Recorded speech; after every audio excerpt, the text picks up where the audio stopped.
And thanks very much for coming by and sharing some more knife tips with us. You are most demonstrating welcome. how to cut up and talk about this blanket.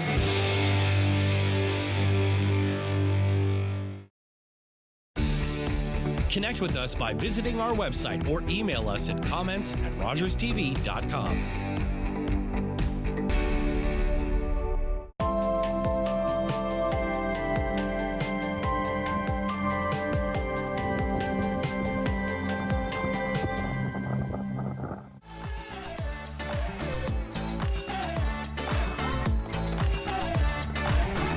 With clubs, leagues, and courts in every province and territory across Canada, squash is the sport for wall-to-wall fun, fitness, and friendship. From coast to coast to coast. Learn to play and you'll want to do it every day. Squash. Play inside the box.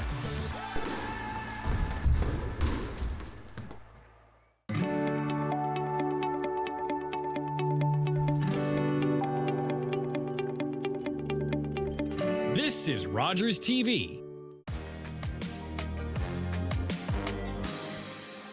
Welcome to the Elgin Middlesex London All Candidates Forum for the 2025 provincial election. Real quick, the election will be held on Thursday, February 27th. Realize I'm preaching to the converted. But if anyone in the audience hasn't registered, we highly encourage to vote. We highly encourage you to do so.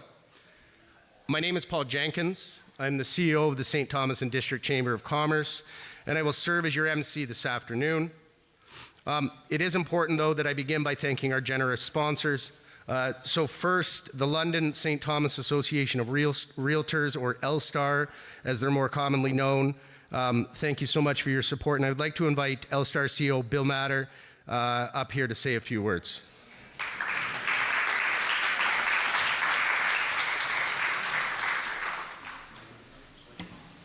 Thanks very much, Paul. LSTAR, as Paul mentioned, London St. Thomas Association of Realtors, although when I was at a recent meeting of Angela's recently, I introduced myself as from the St. Thomas and London Association of Realtors, so I'll do that one today. But LSTAR is pleased to join our friends at the Chamber and with the home builders for co-sponsoring this event today.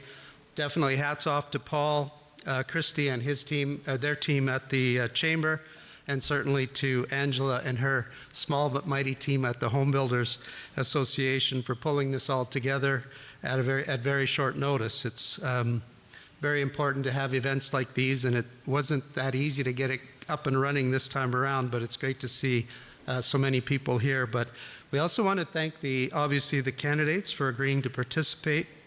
And thank you to all of you for coming out today. It's always important to be involved in the electoral process, but with what's happening in the world today, it's even more important to hear what the candidates have to say about the issues that are very important to you and to all of us. So with that, I want to say again, thank you all for coming. Look forward to hearing the candidates and hearing what they have to say. And as Paul mentioned, let's all make sure we get out and vote on the 27th or sooner. Thanks very much.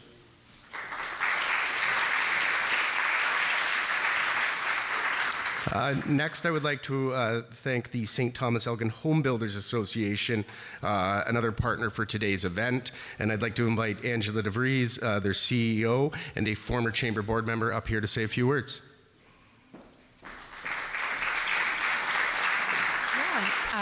Well, welcome everybody. It's nice to see such a great group here. And as I second Bill, thank you to Paul and Christy for throwing this together so quickly.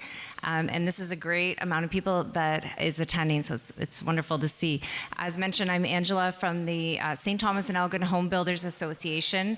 We are a group that represents our local developers, builders, and industry partners, suppliers, things like that, tradespeople, and we advocate locally, provincially, and on a national level.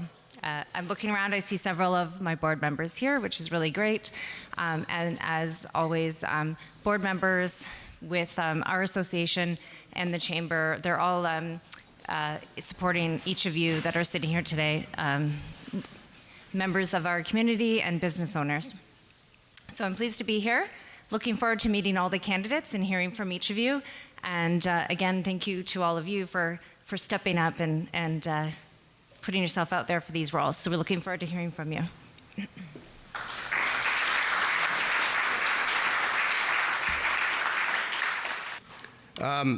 So this afternoon we are joined by our aspiring elected representatives from 4 of our 6 parties running here locally.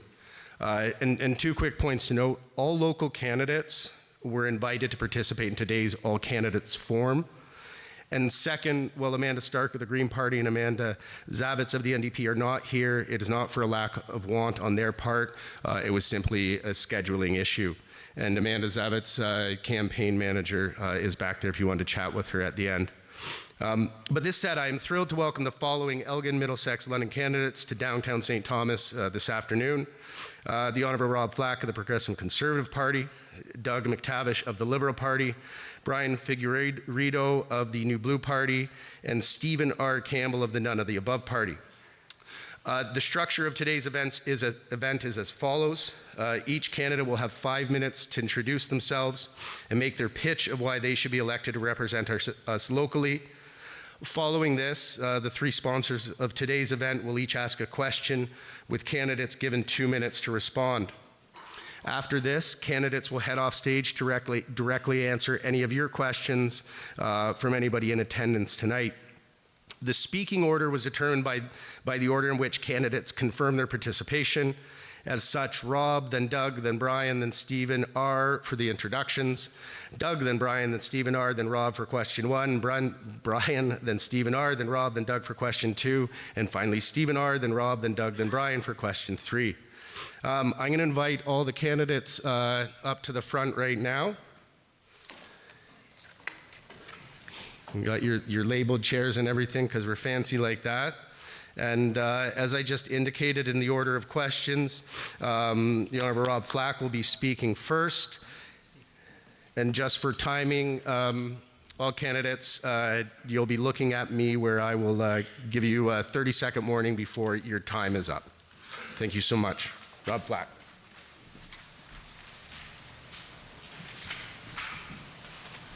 All righty, well, thank you, Paul. Great to be here and great to see so many familiar faces. Sean Dykes back there, congratulations on your award for your success in economic development. Well done. I see MP Karen Vecchio here, wonderful, great representative at EML. We also have the former Minister of Agriculture, Housing and Health here, living in our great community, the Honourable Dennis Timbrell at the back of the room. So welcome to all these folks. And all our mayors and municipal councillors are doing a great job. Thank you very much. Thank you, Paul. Obviously a great pleasure to be here, and thanks to all the candidates for making it as well. Putting your name on a ballot for those here that do and have, it's not for the faint of heart, put it that way. Let me begin by saying, and you've heard me say it, the greatest honor I've ever had is to serve this riding as your MPP. It doesn't matter what job the Premier gives me, whatever actions or whatever job he wants me to fulfill. My first priority has been, will always will be, if re-elected, to serve you and serve you well. And you know, throughout my lifetime, and I'm looking at a few gray hairs and a few of those with a lack thereof, we've seen some unique things in this country, right?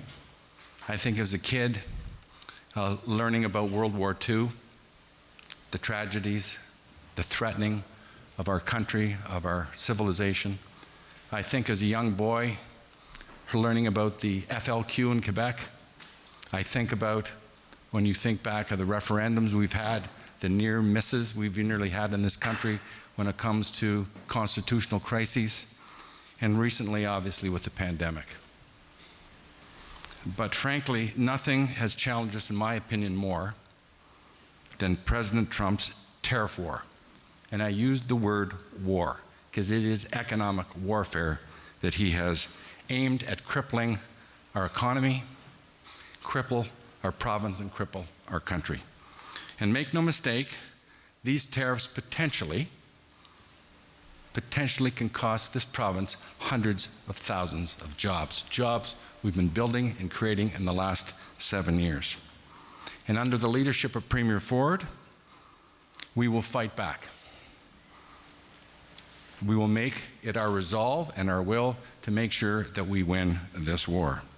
We need a bias for action, a call to action, and a sense of urgency.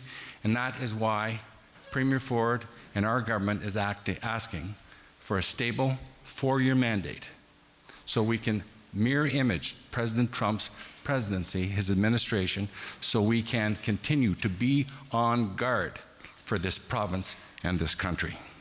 The only thing predictable about Donald J. Trump is his unpredictability. That is why, under our leader and Premier Doug Ford, we will protect our workers, we'll protect our farmers, we're going to protect our economy and our families, we're going to protect this province, and we're going to protect this country. So allow me to switch gears just for a minute. You've heard me say before, a rising tide lifts all boats, and it does. And when you think of, and we were talking before we sat down, the immense need for infrastructure in this province. We are a growing province, 16 million people today. When I was in high school, it was half that. So when you take a look at this region and the great economic success we've seen, experienced, and going to continue to grow, infrastructure is paramount, and I'm going to talk about that in a minute. Whether it's healthcare, education, first responders, housing, transportation, agri-food, our economy has been growing. Think back in 2018, the Treasury, all the money that flows into the provincial government was $150 billion. This year, in another month, it's going to hit $212 billion. So a delta, a growth of $62 billion. So how did that happen? We didn't raise a tax. We didn't raise a fee. What we did was create the environment for people like you to succeed, right? That is the role of government. Not to be involved every day in your life, to create the environment for you to succeed. And you did. 850,000 new jobs in the last 7 years. 850,000 new jobs. And everybody pays their fair share of taxes, probably too much, frankly. Businesses have succeeded, employed more people, paid their fair share of taxes, and that is how we grew the economy. And not only do we grow it, we've reinvested back into our economy. And so I want to just hit a few highlights, because locally, I think we've done pretty well. And I will say this, and you've heard me say it before, when you're sitting at caucus, your elbows are up. You're fighting for your region, right? You want to make sure that you get what you need for your region. So when I look at healthcare, education, the billions of what we brought in, including Volkswagen and PowerCo, we are going to be a powerhouse for years to come. It's easy to sail a ship in a calm sea, and under Premier Ford, we will protect our jobs, protect our communities, protect this province. We will get it done for you. Thank you very much.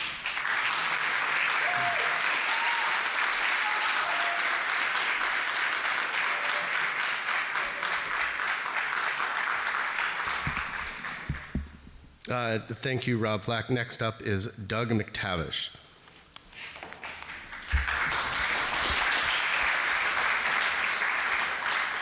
First of all, thank you everybody who's here tonight. I'm really pleased that there's people here from the Building Association, because there's people here I want to meet. I want to talk to you about ideas I have. I'm here basically to lay out what a Liberal government would do. As far as who the Premier is, all three parties have made a commitment in the past that we will work with and support and do whatever is necessary to combat what comes from Donald Trump. As Ontario, we had to start developing programs such as how to add value to the products we have here in Ontario. The first thing that I'm concerned about, that I want to talk about, is healthcare. Across Ontario, we have 2.1 million people who do not have a family doctor.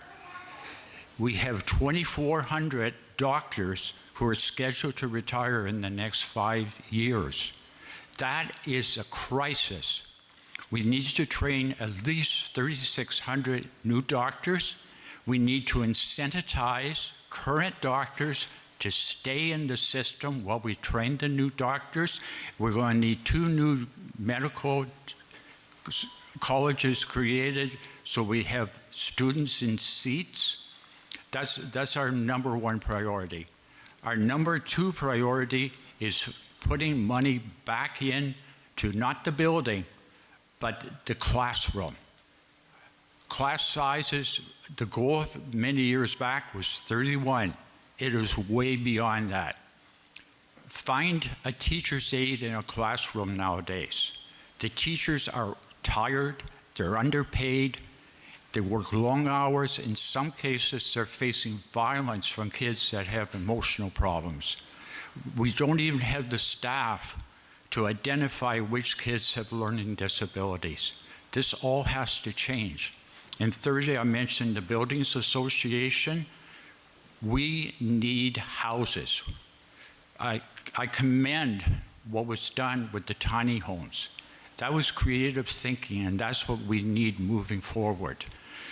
We need to develop homes where seniors can downsize, free up their home for a new generation.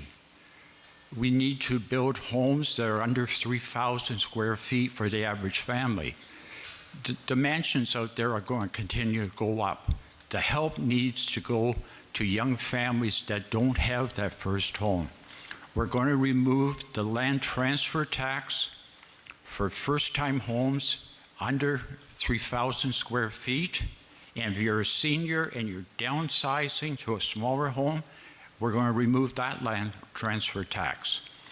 The province will take over the development tax on new subdivisions so that the construction company doesn't have to add it to the price of that new home and pass it on to that future home buyer. Interest rates, there's no guarantee there. What Donald Trump is doing will affect interest rates here. It's going to affect thousands, as Rob said, it's going to affect a massive number of people. But we've got to be creative, come up with ways of doing things here in Canada. Start thinking east-west, not north-south. That was a flawed thing that was brought in back in the 80s. And we had to create a country where our trading partners are provinces on each side of us. Sorry. Taxes, if there's any small business people in the room, the current tax rate you pay is 3.2%. We will lower that to 1.6%. The family, if your taxes are below $41,466, your current rate is 9.1%. If you're between that and 75,000, we will lower that to 7.15. In summary, I'm saying we care about families. I didn't have time to mention seniors. That some of you who catch me later on, I'm very passionate about senior issues as well. My time is up. Thank you, and thank you for being here.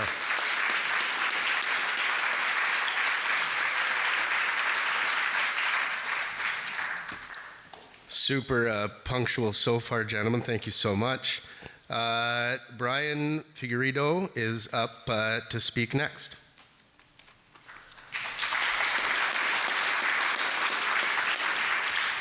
Thank you. Hi, my name is Brian Figueredo, and I'm here representing the New Blue Party of Ontario, the only conservative option that will be on the ballot. I'm a husband, I'm a father to a 7-year-old son and a 1-year-old daughter. For the last 2 decades, I've built a successful career in the logistics industry where everything needs to be delivered yesterday, and I have to get it done for the price of 5 years ago. It's high pressure, high stress, and cutthroat, but I find calm in the fire.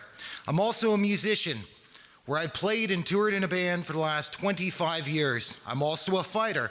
I still train in mixed martial arts and am still an active competitor in grappling. But my days of competition, my days of competition are coming to its tail end, and now I'm working into a transition in the political realm. So why am I doing this? My career isn't finished. My children haven't grown up. But I'm tired of engaging in dialogue amongst my peers about the current political landscape only in serving the establishment and leading to no change in this dialogue. People are tired of the same old rhetoric. We're losing faith in our systems and institutions, whether it's gaslighting and slandering parents who've been concerned over the school curriculum or silencing them, whether it's climate hysteria that is only leading to higher cost of living through carbon pricing, but nothing ever gets cleaner in our environment, or farmers being bullied or concerned about land expropriation, or watching vulnerable communities being used as weapons for political identity or identity politics that create division amongst the middle and working class. It has gone too far.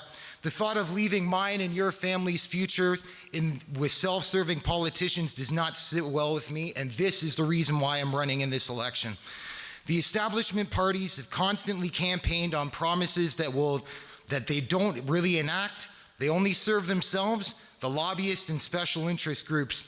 Even now, instead of working for the best interest of the people and negotiating and stepping to the table in a trade deal, we're here preparing for an election, for political opportunity that was instead of doing what needs to be done.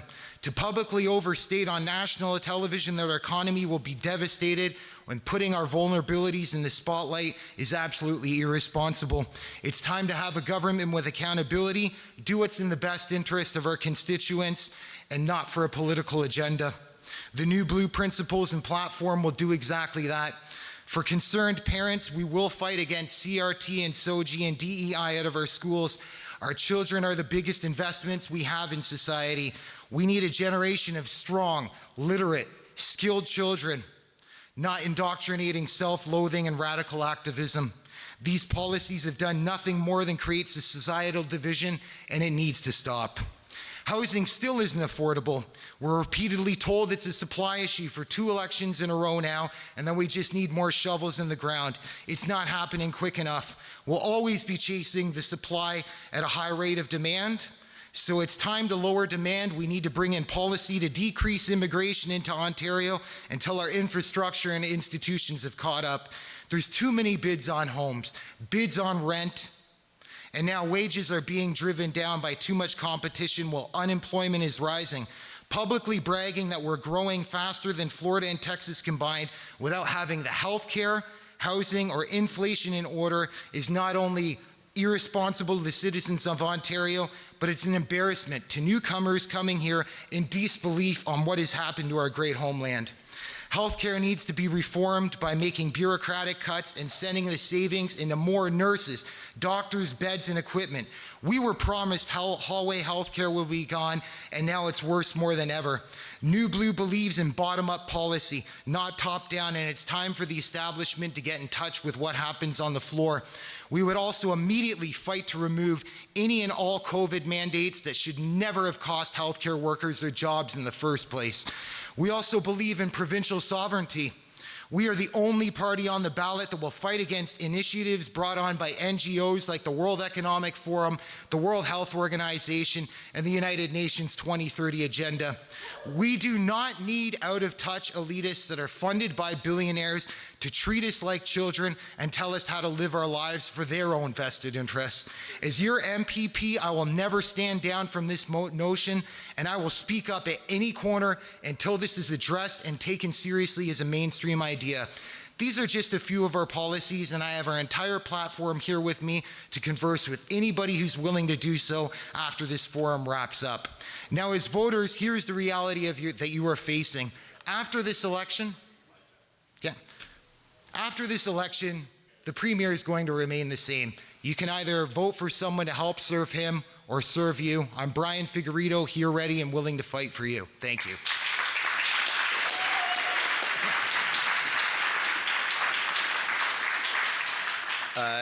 Thank you, Brian. And our last candidate able to attend today, Stephen R. Campbell.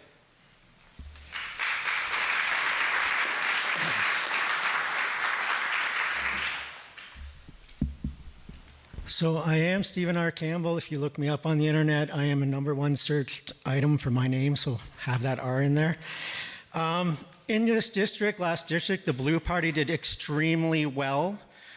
Matt Miller ran for them, and I hope Brian can get a lot of your votes, and you take a good look at them. Now, okay. So why am I advocating for other parties? There's actually 22 other parties in Canada here, in Ontario. And a lot of us are left out of these debates. It's really nice that the Chamber of Commerce can include us. This is what should be happening in our debates across Ontario, but it's not. Okay. I'm having a tough time today. I just came off an election in Lambton, Kent.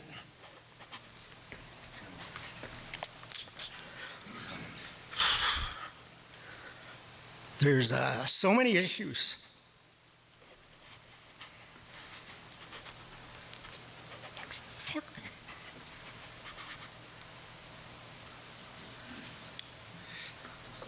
So there's so many issues that are going on right now that this trade war, I don't want a trade war.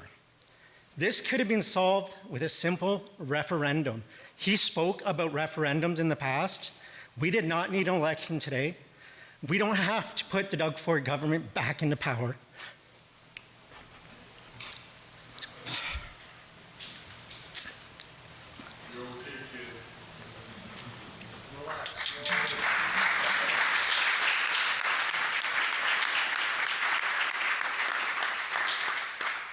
These legacy parties have continued to make promises, and then once they get in, they don't do what they're going to say they're going to do.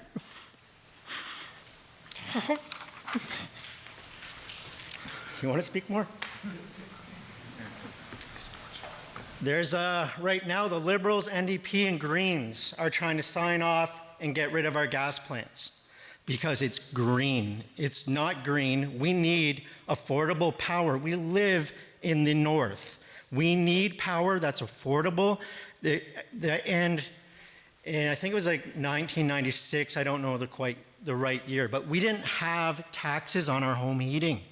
Now we have taxes on our home heating. When we combine the taxes, on top of those taxes, we now have carbon taxes, and they're going to raise the carbon taxes by 20%.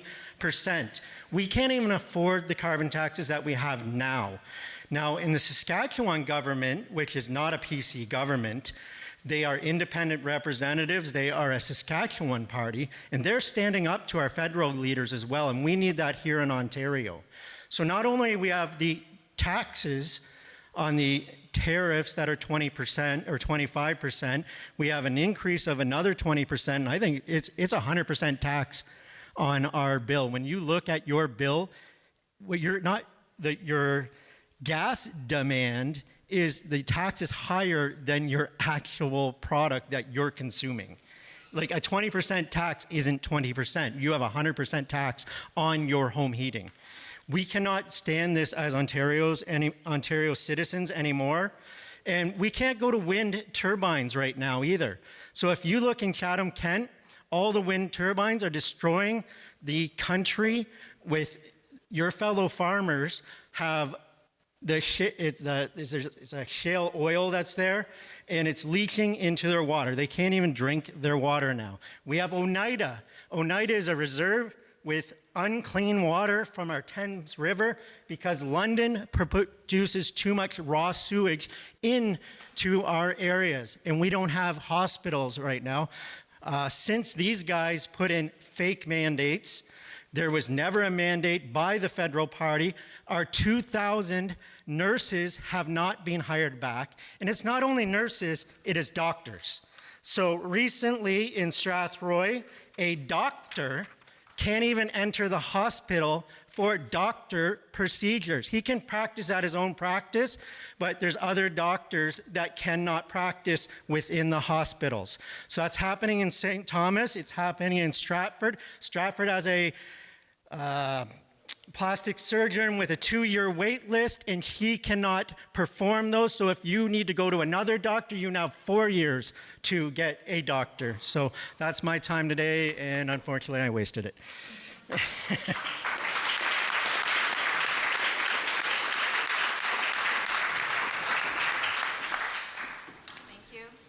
Thank you very much. Great meeting, all of you. So I ended up, Paul said I get one question, and I have about 9 here, so I was kind of doing eeny, meeny, miny, mo. But it's birthday week in my house. My oldest of 3 is turning 23 this coming weekend. And so that kind of brings me to my question for each of you, and this will be directed at Doug first. An entire generation is currently priced out of the real estate market.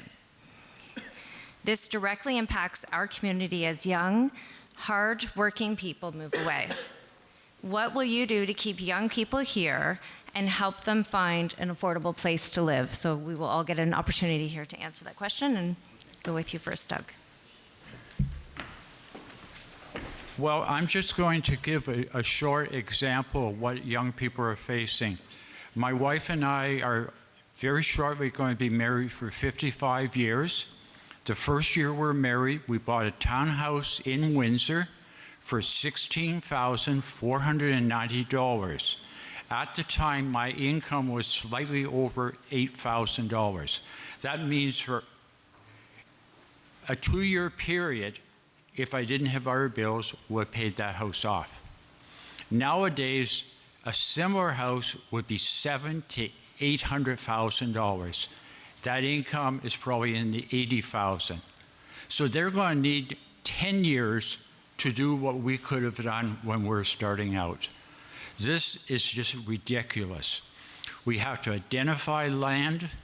We had to, like the provincial government, if it's a liberal government, will remove, take back to ourselves the the development charges, get that off the home.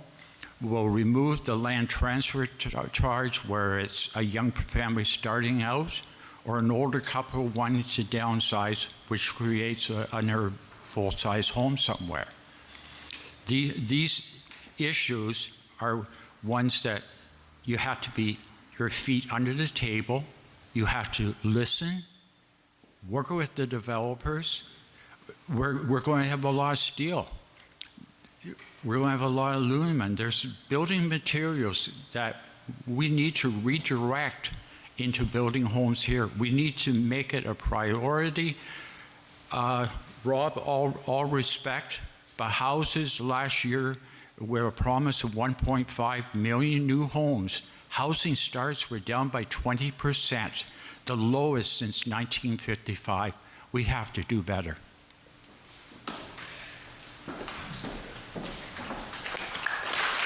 Thank you, Doug. Just going to remind the candidates that Paul's going to kind of do like an Uber flash when you're looking for your Uber. That's your time. You've got 30 seconds when you see that clock there. Next, Brian. Yeah, so I'm very lucky to have been in the housing market. I was able to buy a home at 25 years old. It was affordable then. All I needed to do was just put 10% of my income away for first 5 years of my career, and away I went. That is nearly impossible now. Right now, if you're a surgeon getting at a university, you're going to end up staying at your parents' house for the next 10 years to pay off the student loan, let alone be able to qualify for a mortgage down payment. The interest rates, when things started to go lower during the pandemic, there was too many people bidding on homes. They tried to make up for what they couldn't pay in a monthly down payment. And they were overbidding each other just to get into the housing market. Now, I understand that the government has done the best they could to try to increase supply. I will commend them that they have done their absolute best. There still is too much red tape. As I said, I work in the logistics industry, so pretty much everything but a baby is delivered on a truck.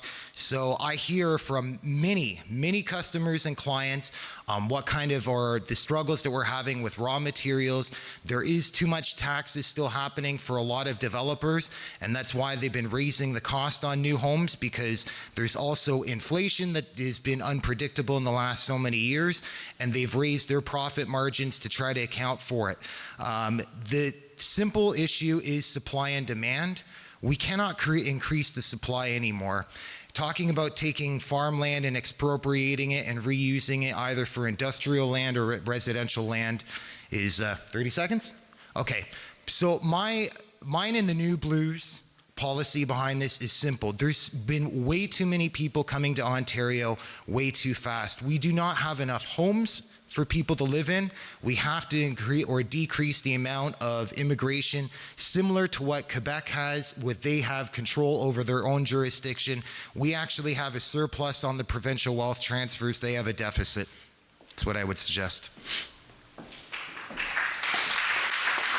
Thank you, Brian. And now, Stephen. So when I went to school, I went to London Fanshawe, and I used to buy condos between 50 and 100,000. I would fix them up, flip them for about 120. Those same condos today are about 350,000, not fixed up. This immigration policies at the federal level has hurt us in every way, shape, or form. Until they cut back immigration, there's not a lot we can do at the provincial level. Maybe what Brian just spoke about there, so you're hearing another party speak of that, not our legacy parties.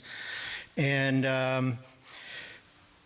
in our region in here, keeping development with factories that we've lost in the past and keeping the existing industrial land and keeping our jobs and not getting into a tariff war, and then getting our prices back down to an acceptable level that a person could afford to live. But we also have another problem with homelessness. We need smaller homes, single unit family homes, or we need double, like the townhouse condo type homes in our region. People are freezing to death all over our area. Recently, St. Thomas just got $4.5 million, and I hope that they will start and talk with the builders in our area about getting more affordable homes that the people actually need, instead of the ones that are going up in London for $1 million. They're 3-bedroom homes and they're very beautiful, but there's not people my age. I'm 47 and I'm saying people my age can't afford a home. So we're in bad conditions right now. Thank you, Stephen. And Rob. Thanks, Angela. When I bought my first house, interest rates were 19%. So, Doug, you paid a little less than mine, but I never remember I was so relieved when the interest rates went down to 11%, to 11 or 12% a year later. I thought I had manna from heaven. Bottom line, folks, is, and we talked about immigration. Let's cut to the chase. The federal government controls the immigration policy of this province. We are left to manage it, prepare for it, invest for it. And you're right. We've had too many people come in too fast to be able to digest that. And we talked about infrastructure, education, healthcare, and yes, housing. When I was Associate Minister of Housing in the province, one of the policies that we started and we're going to continue to build towards is repurposing publicly owned lands. So take, for instance, close to home, you just have to go south here a little bit, on Sunset Drive, we have a thing called the Psych Hospital. And we're going to redeploy that land.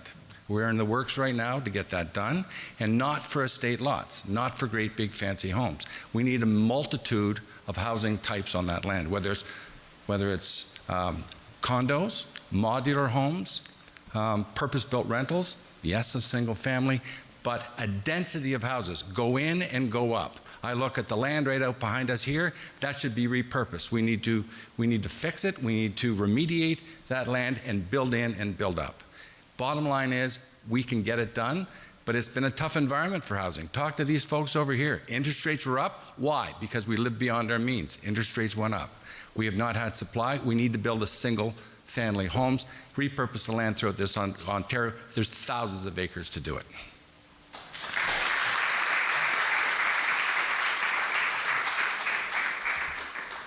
So ends question one. I'd like to invite up Steve Young from the London today it's the St. Thomas London Association. It doesn't quite roll off the tongue as well.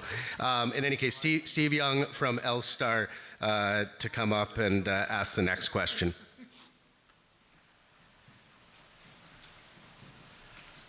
Thank you, Paul. And of course, tariffs is taking a lot of the headlines right now, but housing is also a very serious issue that is front and center in this provincial election campaign. Our question to the candidates: the housing affordability crisis is rooted in a serious lack of supply. If elected, how would you ensure more homes are built in our communities? Brian? Sure, I'll touch on the same thing I have been saying every time I've had my chance to speak here today. Look, Quebec has a lot of control over their own provincial jurisdiction. Ontario should have the right to do the same. If we can't work cohesively amongst each other, that is the best option to do. I am an advocate for provincial sovereignty. I'm not an advocate for keeping the trade blocking within the provinces, but the only way we are going to solve this issue is we need less people chasing the same amount of homes. There's still going to be bid wars. We also need to stop any foreign investment on home building. Nobody from another country should be able to come in and buy 5 lots at a time, and then as soon as they're built, have bid wars put on them or renting to our own community. Talking about Canada First, that's one of the first things to be done. And I know that was put in to get us out of the 2008 recession. That policy has outlived itself. It's time to undo it. The government is doing everything they can to try to keep more shovels into the ground, but we're not going to catch up fast enough. The only way to do it, you cannot keep the supply up quick enough. You have to lower the demand. It really is that simple, and we shouldn't be overcomplicating this issue. And it has to be done soon. I do worry about my own 2 young children at home. Are they going to be around in my house in 30 years? I would love to have them, but it's only because they love to stay home with mom and dad, not because they can't find a place to stay.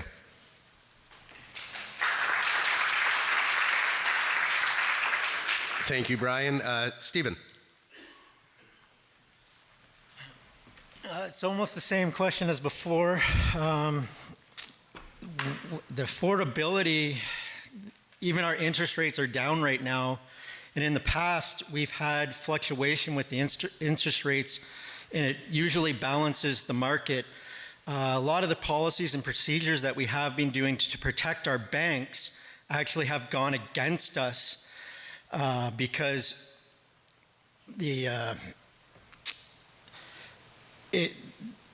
the banks aren't allowed to sell the properties that these people are going to be defaulting on. So we've kept this inflationary market of homes at a rate that regular people can no longer afford because of this. So I don't know how you deregulate. You're going to harm your banks if you were to do this, and then you can't make it affordable for anyone now today without harming the banks in some sort of way. But the banks have made oodles of profit in our country. We only have 5 major banks. So I don't know if we harm our banks in order to allow affordable housing and bring down the market that we've caused the inflationary pressures in. But the main cause of this is the federal government allowing too many people in. And I don't see how this can be fixed within the next 5 years unless we manage the immigration that's coming into this country. And I was actually talking with people in Dominican. They were from Canada and they came from Romania. And when they came here to this country, they had to be vetted to come in with $15,000 to get into our country properly. And we need to go back to these standards so that people can afford the properties that we live into and get it back into the range that people can afford nowadays. And I don't see this being fixed in the next 5 years.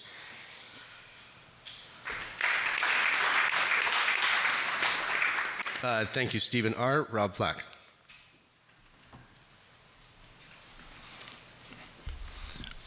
Three things. Again, the first one I talked about a few minutes ago. We have to redeploy the land that we own in this province and build inside our cities and go in and go up. Not everyone is going to get their first house as a single family dwelling, but the dream of home ownership has to stay alive. Secondly, we have a program in Ontario called the Building Faster Fund. And I'm going to give a shout out to St. Thomas. You guys have done a fantastic job this year getting more homes, more shovels in the ground, more homes built. It's working. Yes, the environment's tough, but we're seeing London's going to get a great check this year to help promote that. Finally, our job is not to build the houses. Yours is. Our job is to create the environment so you can get it done.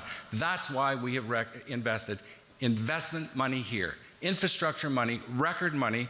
and I'll quote them, $34 million to the municipalities of Southwell, Thames Centre, Aylmer for housing enabling infrastructure to build over 5,000 homes, and $24 million to build nearly 18,000 homes in London. Creating the environment for you to do the job you do best is how we're going to get it done. It's not easy, but it will get done nonetheless.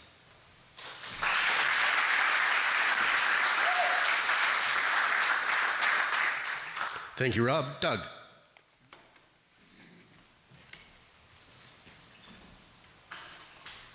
Okay, first of all, I'm going to keep this provincial because this is supposed to be a provincial debate, so I'm not going to bring Ottawa into it.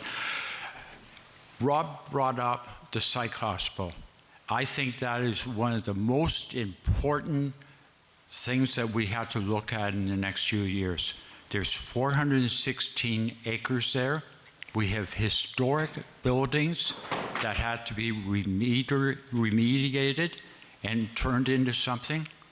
We have a hospital here that had an addition put on in 2018 that's already 40% over capacity. That land, it should include the new regional hospital that we're going to need 10 years from now. I look at that and I see it as a chance to take part of that land and create what I was talking about, places where seniors can retire. Take a section of it, have them clustered, have it where the maintenance is all done, efficient 1,000 to 1,200 foot homes where they can retire in. Have it set up with the VON. When they're out visiting, they can reach everybody in that community. A doctor could go in if there's people with extra needs. Have a section for people with disability. And then the rest, that's where you build your under 3,000 square foot for the rest of the community. There's decisions to be made. The reason I'm getting into politics is I want my legs under that table when those decisions are made. Thank you. And a shout out to the building developers in the area. Thank you.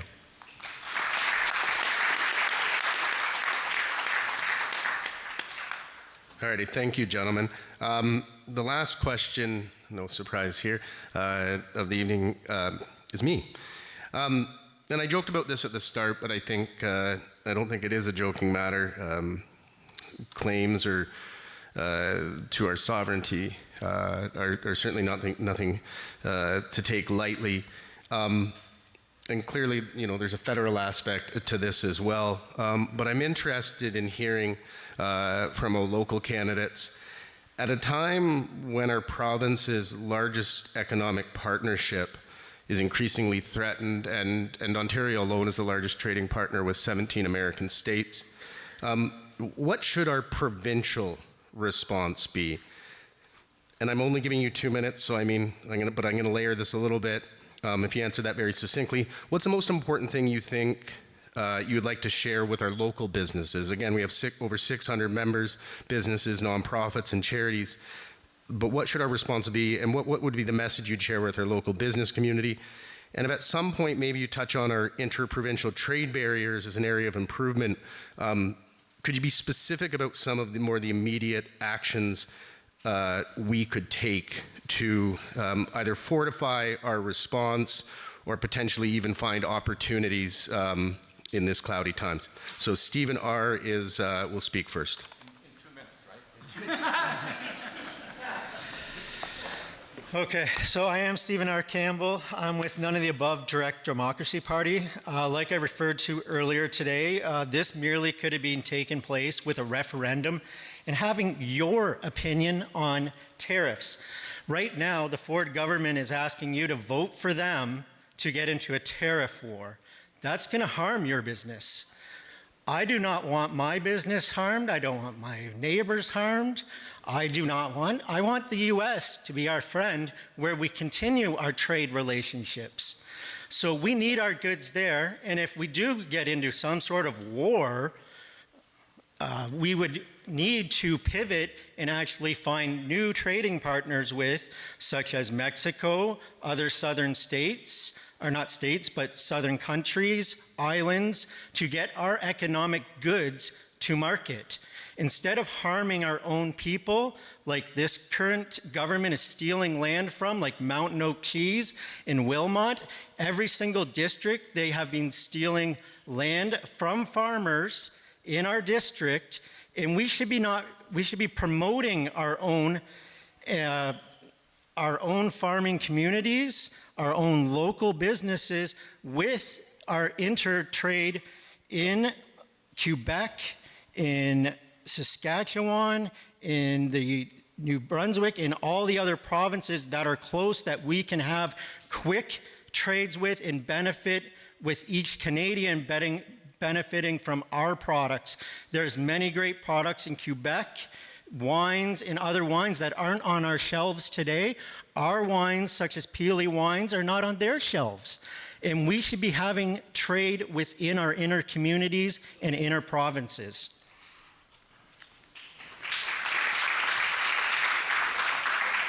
Thank you, Stephen R. Rob Flack. Well, I'll just say this to begin. We're not starting a war. We're retaliating to someone who is attacking our sovereignty. Full stop. And I will always stand up for this province and for this country first and foremost. End of subject. So, I'm going to talk about agri-food because I kind of know a little something about it right now. $45 billion between the U.S. and Ontario, not Canada. $45 billion. We have a slight trade deficit. 87% of every fruit and vegetable we produce in a greenhouse goes to the States. We bring in just as much. Bottom line, these tariffs are just going to be punitive. We have to fight for more interprovincial trade. Look for food land on your grocery shelves. Grown, raised, processed, right here in Ontario. Interprovincial trade, beef, wine, paint, cars, energy. We have to think Canada first, and we will. And this is a call to arms. We're going to be on guard. We're going to get it done. It's going to take time. It's going to cause some pain, but we will get it done. So think about how we can buy local when it comes to everything you buy for food. $500 billion is what we do in Ontario and the US. $500 billion in Canadian dollars is what we trade. Take energy out of the equation. In Canada, we're in a trade deficit. They ship more to us. I think we're going to get it solved, but you need real leadership at the table. We're going to protect Ontario. We're going to protect our businesses. Thank you. Yeah!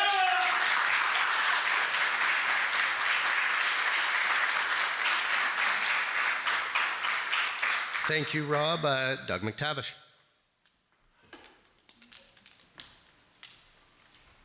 I happen to be one of the people who had a small business here in St. Thomas. I don't know if you remember back, but we had the construction on Wellington Street. A street is like an electrical cord. It doesn't matter where you cut it.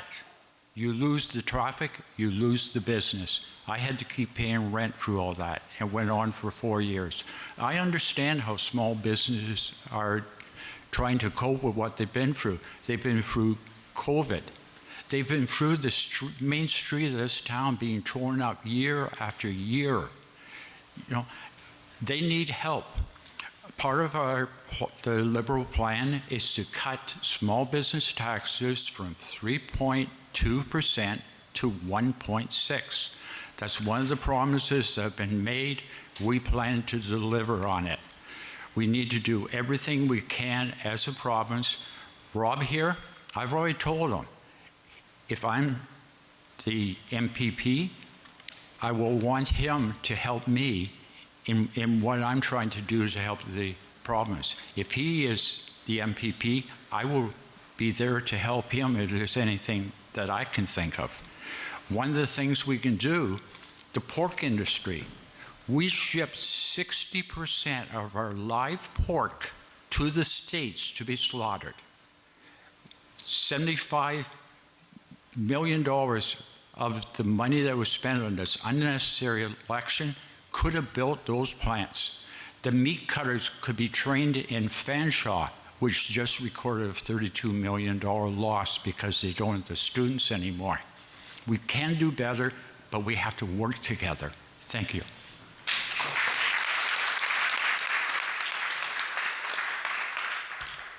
Thank you, Doug. Brian. Yes. Well, the first thing to do and to avoid a trade war is not call an election, but here we are today, and I'm happy to be here. I work in the logistics industry. It is beyond cutthroat. Each one of my customers is probably getting 27 hungry cold calls every single day, and I have to maintain my business. I'm constantly negotiating. So if a customer comes to me and wants 10 points of what they need done, the best way to do it is you turn around and you bring up 12 points to them, you make your concessions, and you move on. I've also had a lot of customers since these tariff threats have come into place. I've seen business increase over the border tenfold. I've never been this busy in January and February in my entire career because everybody is working on fear. And it's not only just fear of what may come down the pipe, it's also fear of what a lot of people don't realize. When 25%, if 25% tariffs were put on Canadian products, that would actually be affecting the American consumers. The goal of the president is to actually raise the cost of Canadian goods so that the Americans would be producing it on their own. Okay, that's what the real threat is here. To tariff the produce coming back in here, that's what would drive the cost up. So we need more opportunities of self-sufficiency. I think everybody on this dais here is in agreement of that. More interprovincial trade is a good idea as well, but we do have to keep in mind that the Canadian pension plan, a lot of it is invested in the United States. If we were to all of a sudden cut off all the market that we're bringing in here and boycotting America, we are intertwined. We would be hurting ourselves, not only in the short term, but the long term as well. And if for any other projects that we could be doing, if the government still wants to be looking at EV mandates and putting electrical vehicles on the road, I am a supporter of gas vehicles as well, but if that's the route we're going, we have Cobalt, Ontario. That is one of the best places where we could be doing our own minerals and not be importing it from there. Thank you.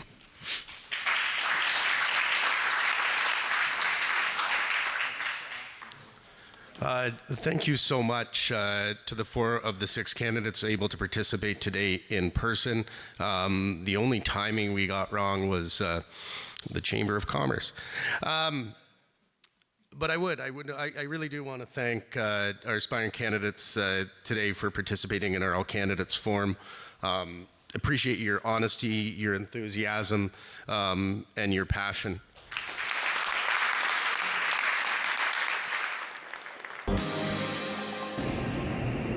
Hello, I'm Dr. Amanda Zavitz, and I'm honored to be your NDP candidate for Elgin Middlesex, London.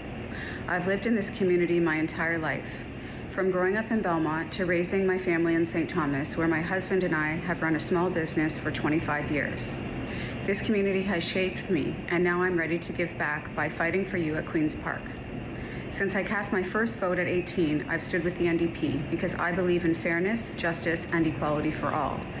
These values have guided my work as a professor, as the Executive Director of Programming at the Gender Equality Coalition, and as an activist and advocate fighting for workers' rights, equity, and social justice. I know firsthand the struggles families and small businesses face: affordable housing, accessing health care, and making ends meet. As a small business owner, I understand the challenges of paying fair wages while keeping a business afloat. As an advocate, I know what it means to fight for change. I led initiatives that made St. Thomas the first smoke-free community. I took Fanshawe College to arbitration for violating the Charter of Human Rights and Freedoms. And I fought for parental accommodations so working families aren't forced to choose between their jobs and their children. Elgin Middlesex deserves a leader who listens, takes action, and who puts people before corporate interests. I will fight for affordable housing, stronger health care, and a well-funded public service system that supports working families. I will work to dismantle barriers that hold marginalized communities back and ensure that no one is left behind. Together, we can build a future where everyone has a fair shot, where we can take care of one another, and where our communities can look forward to a better tomorrow, where justice and equality and progress aren't just words, but the foundations of everything we do. I'm Amanda Zavitz, your NDP candidate, and I'm ready to fight for you. Hi, Elgin Middlesex, London. My name is Amanda Stark, and I am your Green Party candidate for the 2025 provincial election. I am the co-owner and office manager at River of Life Rehabilitation, and that's where I am right now, just between some clients and trying to take a few minutes just to get to know you guys, for you to get to know me rather, and to tell you a little bit about our party platform that just came out yesterday. So the people over profits focus is our way to get away from corporate focus of other parties. They want to buy your vote, and we are here as the genuine grassroots people for people party. And our points in the platform include housing now, building 2 million homes in diverse neighborhoods ranging from different types of accommodations and making them accessible, and in better communities in general. So talking about diversifying our transportation plan and investing in active transportation spaces, planning for workers and economic fairness, protecting people and places, strengthening our economy with a climate focus, tackling mental health and addictions crises, a focus in general on investing in our healthcare, and then caring for seniors, kids and students, and our Indigenous population. So committing to genuine truth and reconciliation processes. As well, we want to talk about an equitable Ontario and a people-first democracy. So we know right now with the things that are going on south of the border that our democracy is at risk.